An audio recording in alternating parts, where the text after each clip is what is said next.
Hello, welcome to Krishna technical Pathshala. आज हम लोगों का सेकंड टॉपिक है सीमेंट पे। ये सेकंड लेक्चर है। तो आज हम लोगों ने थोड़ा सा उसको आगे स्टडी करना है। लास्ट टाइम सिर्फ हमने इतना पढ़ा था कि सीमेंट क्या होता है, नेचुरल सीमेंट कौन सा होता है, आर्टिफिशियल सीमेंट कौन सा होता है, और जो सीमेंट हम लोग बनाते हैं वो किस किस इंग्रेडिएंट को लेकर के क्या किया जाता है, बनाया जाता है। तो उसमें हमने देखा था, थोड़ा सा हम लोग यहाँ पे देखते हैं कि किस किस इंग्रेडिएंट को लेकर के बनाया था। थोड़ा सा मैं आपको प्रैक्टिस कराता हूँ। पिछला जो था,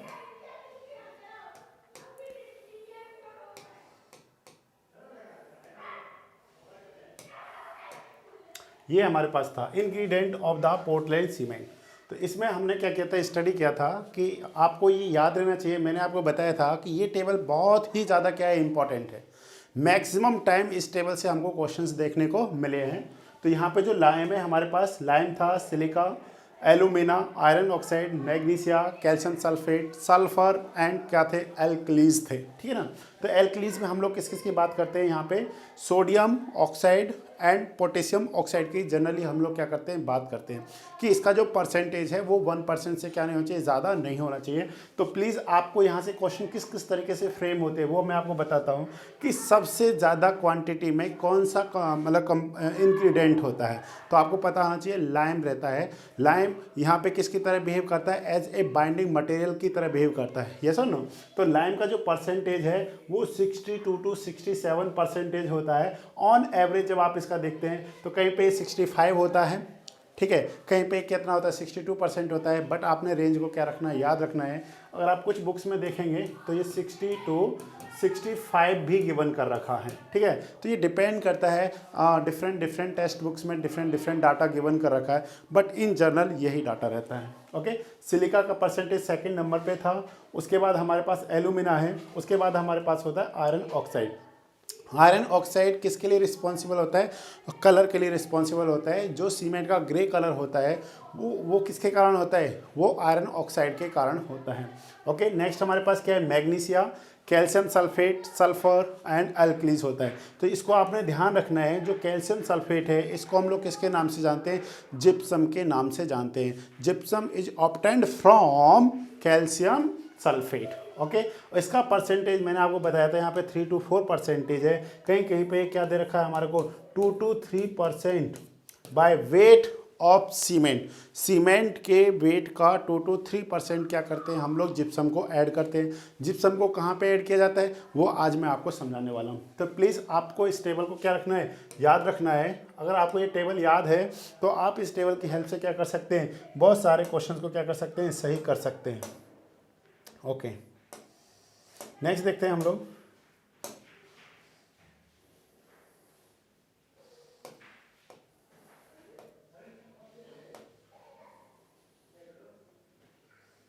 ये लास्ट टाइम हमने इस टेबल को देखा था, फिर से हम लोग इसको थोड़ा सा देखना चाहते हैं। सल्फर का तो हमको पता था, it is also responsible for unsoundness in the cement. Unsoundness का मीनिंग क्या था, अनसाउंडनेस का मीनिंग था एक्सपेंशन या फिर वॉल्यूम का क्या होना, चेंज होना।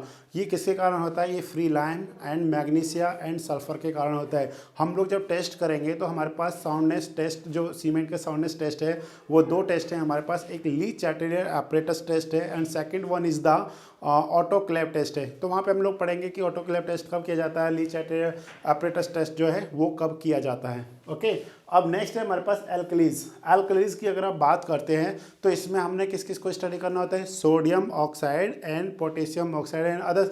इन सब का परसेंटेज, जो इंग्रेडिएंट्स हमने जिन सब इंग्रेडिएंट्स को मिलकर के जो सीमेंट बनाया है उसका percentage by weight of cement क्या ना होना चाहिए, 1% से ज़्यादा नहीं होना चाहिए। अगर 1% से ज़्यादा होगा तो वहाँ पे हमारे को कुछ इस तरीके के डिफेक्ट्स देखने को हमको मिलेंगे।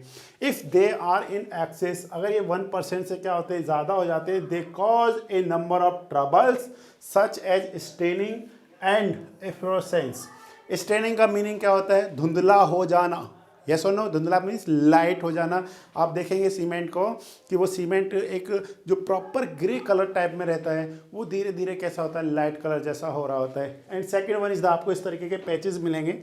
ये जो वाइट पैच हैं तो इसी को हम लोग क्या बोलते हैं, इफ्लोरेसेंस बोलते हैं। ये जो इफ्लोरेसेंस है ये कब आता है, ये होता है जब एल्कलीज का परसेंटेज मोर देन क्या हो रहा होता है, 1% होता है। उस केस में हमारे को इस तरीके का केसेस या ट्रेवल्स हम लोगों को देखने को मिलते हैं। नेक्स्ट देखते हैं हम लोग। नेक्स्ट है bogus compound, box compound, bogus, ठीक है। बोक्स कंपाउंड जो हम लोग देखते हैं, हमारे पास ये एक साइंटिस्ट थे जिन्होंने फर्स्ट टाइम इन कंपाउंड्स को क्या किया था, देखा था। तो उसी के नाम पे यहाँ पे हमारे को 4 बोक्स कंपाउंड्स मिले हैं। तो सीरियल नंबर वाइज 1 2 3 4, तो यहाँ पे हमारे पास कंपाउंड्स हैं। Second one is the abbreviations range and average of percentage. तो ये हमारे पास जो बॉक्स कंपाउंड्स हैं ये 4 बॉक्स कंपाउंड्स हैं। प्लीज़ कितने हैं, 4 बॉक्स कंपाउंड्स हैं, जिसमें किस क्या कौन कौन सा है। सबसे पहले हम लोग बात करते हैं C3S ट्राई कैल्शियम सिलिकेट की बात करते हैं। Second one is the di calcium silicate है। Third one is the tri calcium aluminate है। Fourth one is the tetra calcium aluminoferrite है। ओके, तो इसकी हम लोग यहाँ पे बात करते हैं। इसको हम लोग किससे डिनोटेट करते हैं, इसको है C3S। C3S को हम लोग लिखेंगे 3 parts of calcium oxide dot SiO2। तो ये हमारे पास एक्चुअल फार्मूला है जिसको हमने C3S के नाम से बताया है। और इसका जो नाम होता है उसको हम लोग एलाइट बोलते हैं। इसको किसके नाम से जानते हैं, एलाइट के नाम से जानते हैं। आगे मैं इसको डिस्कस करता हूँ। ओके, इसका जो रेंज होता है, अब देखिए ये भी डिफरेंट बुक में डिफरेंट डाटा दे रखा है, पर प्लीज़ आपने इन जर्नल लेकर के चलना है, ठीक है ना। तो हमने आपको ये SK दुग्गल का जो बुक है वहाँ से इस डाटा को कलेक्ट किया है। तो ये हमारे पास है 25 to 50% जो हमारे पास क्या बनता है, क्लिंकर बनता है। क्या बनता है, क्लिंकर बनता है। अभी मैं आपको समझाता हूँ क्लिंकर कैसे बनता है, ठीक है ना। आपको यहाँ पे ये समझना है कि क्लिंकर बना है और उस क्लिंकर में 4 कंपाउंड्स हैं जिसको हम लोग बॉक्स कंपाउंड के नाम से जानते हैं। वो 4 जो अभी मैंने आपको डिटेल में यहाँ पे बताए हैं। तो इसका परसेंटेज होता है 25 to 50% और इसका एवरेज कितना होता है, 40% होता है, ठीक है। और ये रेंज बढ़ भी जाती है, ठीक है ना। कुछ बुक्स में इसको क्या कर रखा है, 65 तक भी शो कर रखा है। ओके, 65 तक, 60 जो 50 है इसको 65 तक शो कर रखा है। नेक्स्ट है हमारे पास di calcium silicate, it is denoted as C2S। That इसका हम लोग किस लिखेंगे, 2CaO डॉट SiO2। और इसका परसेंटेज कितना होता है, इसका परसेंटेज है हमारे पास 25 to 40%। और जो इसका एवरेज है ये आपने ध्यान रखना है, ये 32% है। इसका एवरेज हम लोग कितना लेकर के चलते हैं, 32% लेकर के चलते हैं। नेक्स्ट है हमारे पास ट्राई कैल्शियम एल्यूमिनेट। तो ट्राई कैल्शियम एल्यूमिनेट को हम लोग क्या करते हैं, C3A। That's mean 3 part of CaO 1 part of Al2O3, इस तरीके का है। तो ये हमारे पास कितना होता है, 5 to 11% में होता है। बट ऑन एवरेज हम लोग कितना रहता है, ये 10.5% होता है। किसके, क्लिंकर टोटल जो वेट का है। नेक्स्ट है टेट्रा कैल्शियम एल्यूमिनोफेराइट। इसको हम लोग क्या कहेंगे, 4 parts of CaO dot Al2O3 Fe2O3, ये इस तरीके का है। तो ये हमारे पास है C4AF। इसका जो परसेंटेज है वो कितना हमारे पास 8 to 14 एंड एवरेज देखेंगे तो ये हमारे पास कितना 9। तो मैं बता रहा हूँ आपको, ये हर बुक में क्या नहीं है, सेम नहीं है। मैंने जो डाटा लिया वो SK दुग्गल के अकॉर्डिंग लिया है, जिससे अगर आपके कभी क्वेश्चन में इस डाटा को, अगर आपको ये डाटा गलत करके दे दिया जाए तो उस केस में आप उसको एज ए रेफरेंस क्या कर सकते हैं, यूज़ कर सकते हैं। ओके, तो इसलिए मेरे को ये इसलिए बोलना पड़ रहा है क्योंकि ये डाटा डिफरेंट बुक्स में, अगर आप कोई अनदर बुक पढ़ रहे हैं तो वहाँ पे डाटा अलग अलग दे रखा है। तो आपको पता होना चाहिए कि जो डाटा हम पढ़ रहे हैं वो कहीं है भी या नहीं है, ठीक है ना। तो इसलिए इन चीज़ों को देखना है। तो नेक्स्ट अब हमारे को देखिए, ये पॉइंट जो है, ये जो 4 कंपाउंड्स हैं यही इंपॉर्टेंट है। जिस भी स्टूडेंट्स को इन 4 कंपाउंड्स के बारे में अच्छे से नॉलेज है उसका सीमेंट में कोई भी क्वेश्चन गलत नहीं होने वाला है। देखिए क्यों, जब अब हमने यहाँ पे ये ऑन एवरेज देखा है, जैसे इसका मतलब क्या है, जो ट्राई कैल्शियम सिलिकेट है इसका परसेंटेज 25 to 50% हो सकता है, 25 to 50% हो सकता है। That's means 50 is the max value हो गया और 25 इज़ द मिनिमम। अगर आपका जो सीमेंट बनाया है उसमें अगर ट्राई कैल्शियम सिलिकेट का मैक्स क्या है परसेंटेज है जो आपने सीमेंट लिया है, तो वो सीमेंट किस टाइप का होगा, उसका कहाँ पे यूज हो रहा होगा, उसकी क्या प्रॉपर्टीज़ होंगी, उस सीमेंट की प्रॉपर्टीज़ को कौन चेंज करेगा, उसके लिए रिस्पॉन्सिबल कौन है, वो है ट्राई कैल्शियम सिलिकेट। तो माय डियर स्टूडेंट्स, आपको ये क्लियर होना चाहिए कि ट्राई कैल्शियम सिलिकेट किन किन चीज़ के लिए या किस किस चीज़ के लिए रिस्पॉन्सिबल होता है। अगर इसके परसेंटेज को हमने बढ़ा दिया या इसके परसेंटेज को कम कर दिया तो सीमेंट की जो प्रॉपर्टीज़ है वो किस तरीके से चेंज होने वाली है। यस और नो। अगर हम लोग बात करें जैसे कि रैपिड हार्डनिंग सीमेंट की, अगर हम बात करते हैं, किसकी बात कर रहे हैं, रैपिड हार्डनिंग सीमेंट की अगर हम लोग क्या करते हैं, बात करते हैं, तो उस केस में क्या होता है कि उसमें C3S का मैक्स परसेंटेज यूज़ किया जाता है कि इसकी जो मैक्सिमम लिमिट है उसको हम लोग रैपिड हार्डनिंग सीमेंट में क्या करते हैं, यूज़ करते हैं। तो इसका मतलब क्या हो रहा है कि C3S का ज़्यादा मिलाने से, C3S का ज़्यादा मिलाने से उसका जो रैपिड हार्डनिंग प्रॉपर्टी है वो क्या कर जा रही है, इंक्रीज कर जा रही है। इसका मतलब ये हो रहा है कि जो अर्ली स्ट्रेंथ है, क्या है, जो अर्ली स्ट्रेंथ है उसके लिए कौन रिस्पॉन्सिबल है, अर्ली स्ट्रेंथ के लिए C3S रिस्पॉन्सिबल है। तो जहाँ पे भी अर्ली स्ट्रेंथ की बात हो रही होगी, प्लीज़ अर्ली सेटिंग की बात नहीं कर रहा हूँ मैं, अर्ली स्ट्रेंथ की बात कर रहा हूँ। अगर अर्ली स्ट्रेंथ की बात है तो वहाँ पे C3S का क्या है, रोल है। ओके, अब हम लोग बात करते हैं यहाँ पे डाई कैल्शियम सिलिकेट की। Die calcium silicate means C2S। My dear students, C2S is responsible for ultimate strength. Ultimate strength के पीछे जो सबसे ज़्यादा जिसका रोल होता है वो C2S होता है। यहाँ पे ये इनिशियल सेटिंग की बात नहीं कर रहा है, ये इनिशियल स्ट्रेंथ की बात नहीं कर रहा है, क्योंकि ये इसमें जो रिएक्शंस होती है वो बहुत स्लो होती हैं।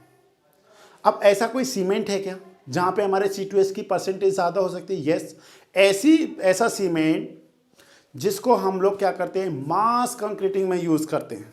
किस में यूज़ करते हैं, मास कंक्रीटिंग में यूज़ करते हैं, या ऐसी जगह पे जहाँ पे कंस्ट्रक्शन में बहुत टाइम लगता है वहाँ पे हमारे को ऐसे सीमेंट को यूज़ करना है जिसमें C2S का परसेंटेज क्या हो, ज़्यादा हो। तो क्या वो ऐसा सीमेंट है? यस। वो कौन सा सीमेंट है, वो है हमारे पास लो हीट सीमेंट। तो लो हीट सीमेंट में सबसे ज़्यादा किसका परसेंटेज है, वो हमारे पास होता है C2S का। बताइए, लो हीट सीमेंट में C3S का परसेंटेज क्या ज़्यादा रहेगा?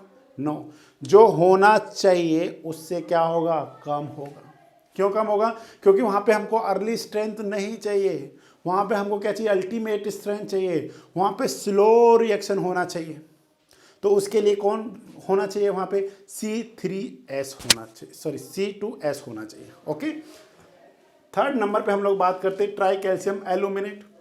Try calcium aluminate is responsible for quick setting.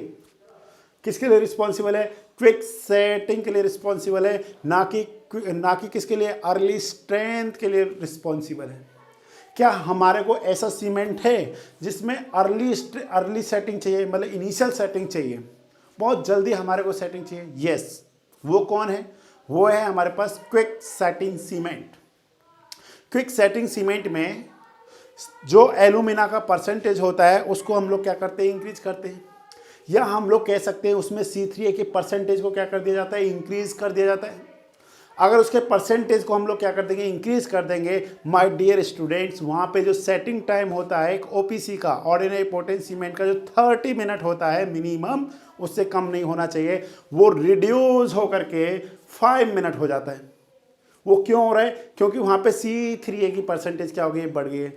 अगर आपको अर्ली सेटिंग चाहिए, अगर आपको इनिशियल सेटिंग को क्या करना है, कम करना है, 30 मिनट से कम करना है, तो उस केस में हम लोग क्या करेंगे, C3A के परसेंटेज को इंक्रीज कर देंगे। क्लियर हो रहा है ये चीज़? नेक्स्ट है हमारे पास टेट्रा कैल्शियम एल्यूमिनोफेराइट। ये एक ऐसा कंपाउंड है जिसमें worst condition of cementing properties होती है। मीन्स इसका जनरली हम लोग किसी भी पॉइंट ऑफ व्यू से क्या नहीं करते, यूज़ नहीं कर रहे होते हैं। बट कभी कभी एग्जाम में आता है कि जो फ्लैश सेटिंग होता है उसके पीछे कौन रिस्पॉन्सिबल होता है। तो फ्लैश सेटिंग के पीछे जो रिस्पॉन्सिबल होता है माय डियर स्टूडेंट्स, वो हमारे पास C4AF होता है। बट आपको कुछ क्वेश्चंस में ये देखने को मिलेगा कि वहाँ पे C3A भी होता है। तो आपने ध्यान से देखना है कि C3A और C4A अगर उनमें से एक ही है तो आप दोनों मतलब जो भी है उस पर टिक लगा सकते हैं, ठीक है ना। अगर दोनों हैं तो फिर डिपेंड करता है डिपार्टमेंट पे कि वो किसको कंसीडर करता है, जबकि हमारे को बुक्स में डायरेक्टली लिख करके दिया है कि C3A भी क्या होता है, quick setting oblique flash setting के लिए रिस्पॉन्सिबल होता है। इवन C4AF भी होता है, बट इसका स्ट्रेंथ में कोई भी रोल नहीं होता है। तो आपको क्या क्या याद रखना है, आपको सबसे पहले इनके नाम याद रखने हैं कि ट्राई कैल्शियम सिलिकेट C3S होता है, डाई कैल्शियम सिलिकेट C2S होता है, ट्राई कैल्शियम एल्यूमिनेट C3A होता है, टेट्रा कैल्शियम एल्यूमिनोफेरेट जो होता है उसको C4AF बोलते हैं। सेकंड पॉइंट आपको इसका परसेंटेज रफली याद रहना चाहिए कि किसका कितना परसेंटेज होता है। उसके बाद जो सबसे ज़्यादा इम्पोर्टेंट है वो है इनके फंक्शंस कि C3S का क्या फंक्शन है, क्या रोल है सीमेंट में। ओके, इसको हमने थोड़ा सा क्या करना है, अच्छे से स्टडी करना है। ओके, देखते हैं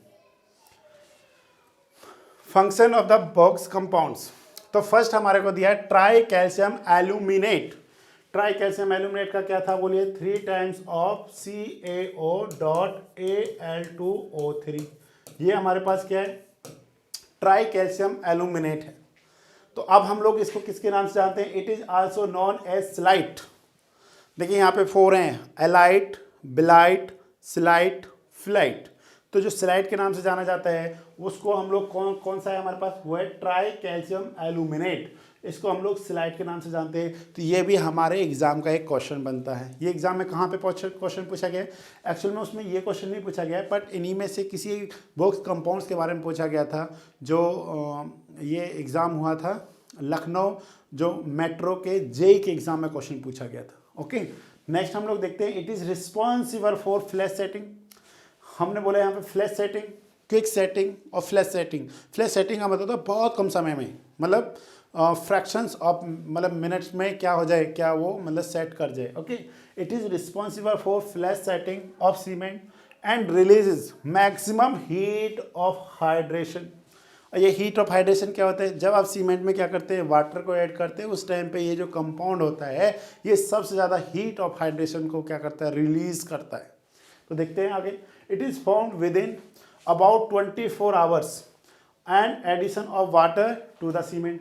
और ये कब फॉर्म होता है, ये जैसे ही वाटर को ऐड करते हैं तो 24 आवर तक ये अपनी स्ट्रेंथ को या अपने आप को वहाँ पे क्या कर देता है, शो कर देता है।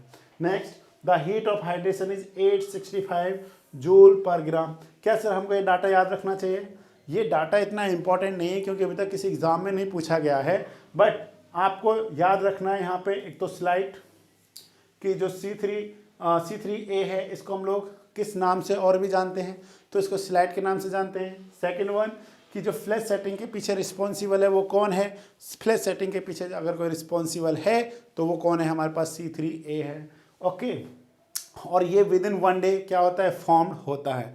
नेक्स्ट देखते हैं हम लोग टेट्रा कैल्शियम एल्यूमिनोफेराइट। तो यहाँ पे हमारे पास जो है 4CaOAl2O3.Fe2O3 इस तरीके का है। तो it is also known as the flight. इसको हम लोग किसके नाम से जानते हैं, फ्लाइट के नाम से जानते हैं।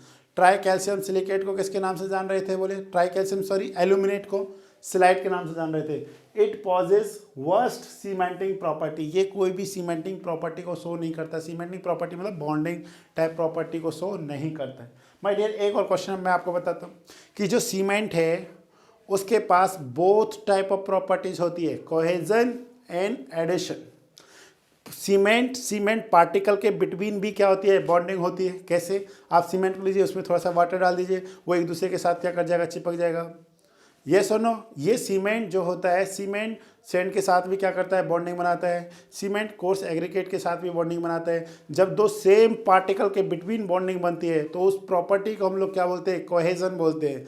जब दो डिफरेंट पार्टिकल्स मतलब cement and sand, cement and coarse aggregates, इन दोनों के बिटवीन जब बॉन्डिंग बनती है, इन दोनों के बिटवीन जब वो एक दूसरे से क्या होते हैं, कांटेक्ट करते हैं, बॉन्ड बनाते हैं, उसको हम लोग क्या बोलते हैं, एडिशन बोलते हैं। दैट्स मीन्स सीमेंट के पास बोथ प्रॉपर्टीज़ हैं, adhesion as well as cohesion.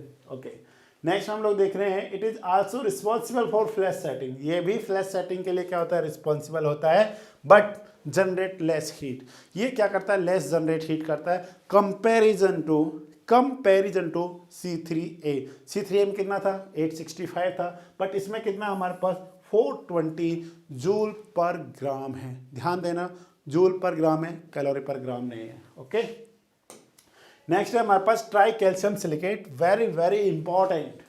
ये आपको बहुत ज़्यादा इंपॉर्टेंट है, प्लीज़ आपने इसको क्या रखना है, याद रखना है, बहुत ही ज़्यादा क्या इंपॉर्टेंट है ये। Okay, it is also known as alite, yes और नो। ट्राई कैल्शियम जो है हमारे पास सिलिकेट C3S को हम लोग क्या लिखेंगे, 3CCAO.SiO2, इसको हम लोग इसके नाम से जानते हैं। It is also known as alite, किसके नाम से जानते हैं इसको, एलाइट के नाम से जानते हैं। C3A को स्लाइट, और C4AF को फ्लाइट, C3S को एलाइट। ओके, एक रह गया सिर्फ C2S, उसको हम लोग देखते हैं किसके नाम जानते हैं। It is formed within a week वीक, इसको फॉर्म होने में कितना टाइम लगता है, 7 डेज लगते हैं।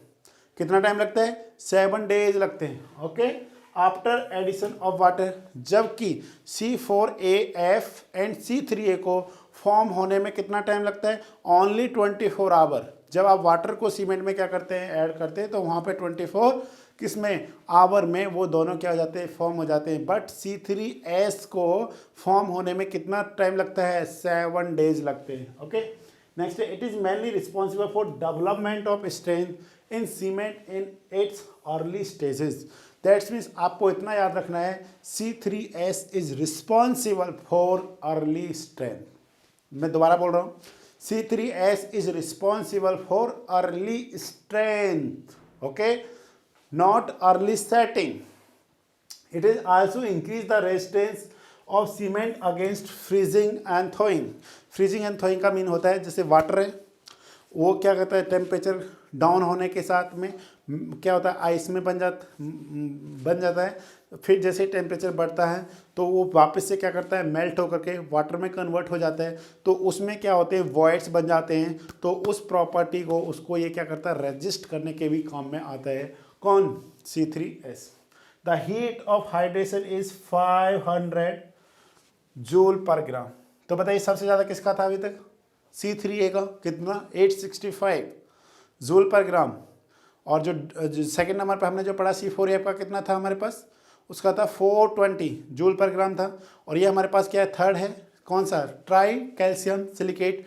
इसका हीट ऑफ हाइड्रेशन कितना होता है, 500 ग्राम पर जूल पर ग्राम होता है। मीन्स 1 ग्राम ट्राई कैल्शियम सिलिकेट से 500 जूल एनर्जी, या जो क्या हीट ऑफ हाइड्रेशन होता है, मतलब हीट क्या होती है वहाँ से रिलीज होती है। ओके, नेक्स्ट देखते हैं die calcium silicate. Die calcium silicate का है C2S। ओके, ये आपने याद रखना है। तो इसको हम लोग क्या लिखेंगे, 2CAO.SiO2, ये इस तरीके से लिखा जाएगा। It is also known as the belite, इसको हम लोग किसके नाम से जानते हैं, बिलाइट। अब आपको चारों पॉइंट क्लियर हो गए, alite, belite, celite and felite. Okay, it is form very slowly after addition of water. ये फॉर्म होने में क्या लगता है, टाइम लेता है। It also increase the resistance of cement against action of chlorides. ये इंपॉर्टेंट पॉइंट है, जहाँ पे क्लोराइड्स कंटेंट क्या होता है, ज़्यादा होता है, वहाँ पे ही उसको रेजिस्ट करने में सबसे ज़्यादा क्या करता है, वहाँ पे मतलब रेजिस्टेंस प्रोवाइड करता है। जबकि आप C3S की बात करेंगे तो वो किसके केस में है, वो फ्रीजिंग एंड थोइंग के केस में है। The heat of hydration is 260 joule पर क्या होता है, ग्राम होता है। मतलब 1 ग्राम में 260 जूल एनर्जी क्या होती है वहाँ पे रिलीज होती है। Raising of the C2S content को अगर आप क्या करते हैं, इंक्रीज करते हैं, render clinker harder to grind, reduce early strength, decrease resistance of freezing and thawing at early ages, decreases heat of hydration. देखिए ये जो जनरली हमारे पास किसमें, लो हीट सीमेंट में हम लोग इसका क्या करते हैं, यूज करते हैं। आप ध्यान से समझिए, जब हम लोग इसके परसेंटेज को क्या करते हैं, बढ़ाते हैं, तो वहाँ पे जो हीट ऑफ हाइड्रेशन होता है वो क्या होता है, बहुत स्लो होता है। जब हीट ऑफ हाइड्रेशन कम होगा तो वहाँ पे रिएक्शंस भी क्या हो रहे होंगे, कम हो रहे होंगे, मतलब स्लो हो रहे होंगे, धीरे धीरे हो रहे होंगे। तो उसको स्ट्रेंथ गेन करने में क्या लगेगा, टाइम लगेगा। इसलिए कभी भी अर्ली स्ट्रेंथ में C2S रिस्पॉन्सिबल नहीं होता है, अल्टीमेट स्ट्रेंथ में C2S का क्या होता है, बहुत ही ज़्यादा क्या होता है, रोल होता है। तो अब आपको क्लियर हो जाएगा, ठीक। अब हम लोग देखते हैं थोड़ा सा, ये ग्राफ है हमारे पास, इसमें थोड़ा सा हम लोग देखते हैं हीट ऑफ हाइड्रेशन। तो बोलिए सबसे ज़्यादा हीट ऑफ हाइड्रेशन किसका था, C3A का था। कितना था, 865। सब किसमें, जूल पर, सॉरी किसमें, जूल पर ग्राम में है। इसका तो कितना था, C3S का था 500 जूल पर ग्राम। C4AF का कितना था, 420 जूल पर ग्राम था। अगर आप C2S की बात करते हैं तो ये हमारे पास कितना था, 260 जूल पर ग्राम था। ओके, इस तरीके से तो आप ऑर्डर को देख सकते हैं। यहाँ पे C3A का जो हीट ऑफ हाइड्रेशन होता है ये सबसे ज़्यादा होता है, और ये बहुत इंपॉर्टेंट क्वेश्चन भी है। यहाँ से स्टूडेंट्स को बहुत क्या होती है, प्रॉब्लम होती है, उसको लगता है कि क्वेश्चन मतलब क्या है, गलत हो सकता है उसका, ठीक है। तो नेक्स्ट है हमारे पास रेट ऑफ हाइड्रेशन। किस रेट से जो है वहाँ पे हाइड्रेशन हो रहा है, मतलब वाटर के साथ में जब मिलाते हैं तो सबसे पहले फॉर्मेशन किसका हो रहा है, तो वो हमारे पास होता है C4AF का। उसके बाद होता है हमारे पास C3A का। उसके बाद हमारे पास कौन सा है, C3S। लास्ट में किसका होता है, C2S का होता है। तो रेट ऑफ हाइड्रेशन और हीट ऑफ हाइड्रेशन दोनों पॉइंट्स आपने क्या रखने हैं माय डियर स्टूडेंट्स, याद रखने हैं। ये दोनों पॉइंट्स हमारे एग्जाम पॉइंट ऑफ व्यू से बहुत ही ज़्यादा इंपॉर्टेंट हैं। बट आपने ध्यान देना, C2S हमेशा लास्ट में ही आएगा। क्यों, क्योंकि इसमें हमेशा रेट ऑफ हीट ऑफ जो क्या है, हीट ऑफ हाइड्रेशन है वो क्या है, कम होता है और स्लो भी होता है। ओके, तो इसको हमने ध्यान देना।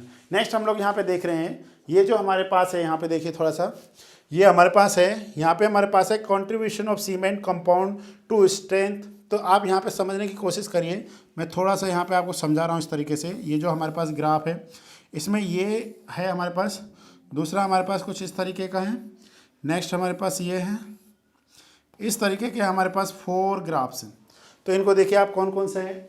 ये हमारे पास जो ग्राफ है ये हमारे पास है C3S का। ये किस किस के बिटवीन में बना हुआ है, ये हमारे पास कंप्रेसिव स्ट्रेंथ, और यहाँ पे दे रखा हमारे को एज, जो एज है हमारे को इन डेज में दे रखा है, ठीक है ना। तो यहाँ पे देखिए स्ट्रेंथ की बात हो रही है, किसकी बात नहीं हो रही है, सेटिंग की बात नहीं हो रही है, स्ट्रेंथ, अर्ली स्ट्रेंथ। अब आप खुद सोचिए कि ये स्ट्रेंथ, ये जो इतना स्ट्रेंथ है, ये कहाँ पे बहुत ही उसको जल्दी मिल जा रहा है, ठीक है। तो अर्ली स्ट्रेंथ के पीछे कौन रिस्पॉन्सिबल है, C3S रिस्पॉन्सिबल है। जबकि अगर आप अल्टीमेट स्ट्रेंथ की बात करेंगे, ये ग्राफ आगे आगे और आगे चला जाता है, जो अल्टीमेट स्ट्रेंथ है उसमें जो रिस्पॉन्सिबल है, अल्टीमेट स्ट्रेंथ के पीछे अगर रिस्पॉन्सिबल होता है तो वो कौन होता है, हमारे पास C2S होता है। यस, आप ग्राफ से देख रहे हैं, ये जो ग्राफ है हमारे पास ये C3S का है, और ये लास्ट वाला जो ग्राफ है ये C4AF का है। तो आपको यहाँ पे ध्यान देना माय डियर स्टूडेंट्स कि जो C4AF होता है इसमें क्या होती है, worst condition of cementing properties होती है। ये स्ट्रेंथ के लिए बिल्कुल भी रिस्पॉन्सिबल नहीं होता है। रिस्पॉन्सिबल अगर कोई होता है तो वो कौन होता है हमारे पास, अर्ली स्ट्रेंथ के लिए C3S होता है, एंड अल्टीमेट स्ट्रेंथ के लिए कौन रिस्पॉन्सिबल होता है, C2S रिस्पॉन्सिबल होता है। आपने इस ग्राफ को अगर याद रखा तो आपका क्वेश्चन कभी भी गलत नहीं होने वाला है। नेक्स्ट हम लोग देखते हैं सेकेंड ग्राफ। ये हमारे पास है rate of hydration of pure cement compound. मतलब रेट ऑफ हाइड्रेशन सबसे ज़्यादा किस में, बोलिए। ये जो ग्राफ है हमारे पास इस तरीके से हमारे पास लाइन से थोड़ा सा क्लियरली विजिबल नहीं हो रहा है, तो हम लोग इसको थोड़ा सा बना ले रहे हैं यहाँ पे इस तरीके से, ठीक है ना। यहाँ पे हमारे पास है लॉग टाइम इन डेज, ध्यान से सुनना, लॉग टाइम इन डेज, और यहाँ पे हमारे पास है हाइड्रेशन। तो यहाँ पे देखिए ये जो फर्स्ट ग्राफ है ये C4AF का, सेकेंड ग्राफ है C3A का है, ये जो ग्राफ है हमारे पास C3S का है, और ये वाला ग्राफ C2S का है। तो यहाँ पे देखिए सबसे ज़्यादा किस में हो रहा है हीट ऑफ हाइड्रेशन, C4AF में, देन किस में, C3A में, आफ्टर दैट C3S, लास्ट कौन सा है, C2S। क्या यही ऑर्डर है हमारे पास रेट ऑफ हाइड्रेशन का, सबसे ज़्यादा C4AF, C3A, C3S and C2S होता है। तो यहाँ से आपको क्लियर हुआ होगा। आज मेरा मेन मोटो यही है कि आप आज की वीडियो में सिर्फ इन 4 कंपाउंड्स को समझ लीजिए। जिस भी स्टूडेंट्स को ये 4 कंपाउंड्स अच्छे से क्लियर हैं उस स्टूडेंट का मैं फिर बोल रहा हूँ कि सीमेंट में कोई भी क्वेश्चन गलत नहीं होने वाला है। क्यों, क्योंकि इन्हीं में ही स्टूडेंट्स को क्या होती है, प्रॉब्लम होती है। ये इन कंपाउंड्स को किसके नाम से जानते हैं, बॉक्स कंपाउंड्स के नाम से जानते हैं। इनके अलाइड बिलाइड स्लाइड फ्लाइट नाम आपको याद होने चाहिए, इनके परसेंटेज आपको पता होने चाहिए। General percentage not a fix, क्योंकि आपको एग्जाम में एक रेंज मिलेगी। तो सबसे ज़्यादा अगर देखा जाए तो कौन था, C3S था। उसके बाद अगर कोई था तो कौन था, C2S